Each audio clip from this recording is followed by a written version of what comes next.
¿Cuáles son las condiciones necesarias para lograr la grandeza histórica de una nación? ¿Por qué algunos países logran el bienestar duradero de sus ciudadanos y otros quedan rezagados en la pobreza? Para responder a ello, hay gente que afirma que es la geografía, como extensión territorial de los estados, el clima o la diversidad ecológica, lo que define el destino de las naciones. Ciertamente los componentes geográficos permiten incentivar determinadas actividades laborales en detrimento de otros. Pero si este determinismo geográfico fuera cierto, no se podría explicar cómo es que países con una extensión geográfica reducida, pequeña, como por ejemplo Japón o Austria, logren éxitos económicos mucho mayores que otros países con mayor extensión geográfica, como Afganistán o como Sudán. O que países con similares condiciones geográficas, como Botswana en África y el Congo, tengan ingresos económicos tan diferentes. Por tanto, el factor geográfico puede ayudar mucho al desarrollo de los países, pero no es el factor determinante. También hay quienes afirman que los hábitos culturales son los que definen el desarrollo de mejores o menores aptitudes creativas de la población. Pero si esto fuera verdad, ¿cómo se explicaría que países como China, portadores de una larga tradición cultural, han podido pasar en menos de una generación de ser un país de ingresos bajos a ser hoy la segunda potencia económica más grande del mundo?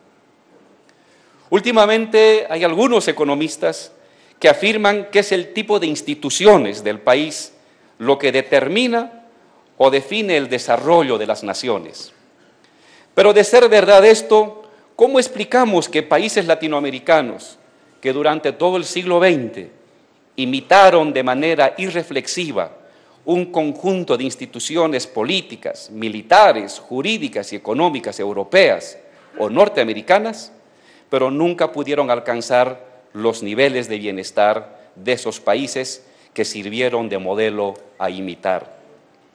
Pero además, esta explicación institucionalista olvida o esconde que la riqueza y la propia capacidad redistributiva de varios países del norte se sostiene sobre la sistemática expropiación de riquezas de los países del sur, ya sea de manera directa mediante la invasión colonial, como sucede hoy en Irak, en Libia, en Afganistán, o de manera indirecta a través de los intereses de la deuda externa, la manipulación de los precios de las materias primas o el comercio injusto. Por tanto, población, geografía, cultura, instituciones son elementos históricos que ayudan a explicar el éxito o fracaso de las naciones, pero no son las determinantes de ese éxito o de ese fracaso. Y es que lo que importa del territorio, de la cultura heredada, de las instituciones o del número de la población es el modo en que la sociedad valora, el modo en que la sociedad utiliza, el modo en que la sociedad aprovecha esos componentes heredados. Es decir, depende de cómo adquieren significación política en la historia. Esto significa que la relevancia del territorio, el número de la población o la cultura dependen del modo de organización de la vida estatal, dependen del modo en que la sociedad organiza su vida en común, sus recursos comunes, sus creencias y principios lógicos y morales comunes. Es decir, dependen de lo que llamamos la composición orgánica de la vida política de una sociedad.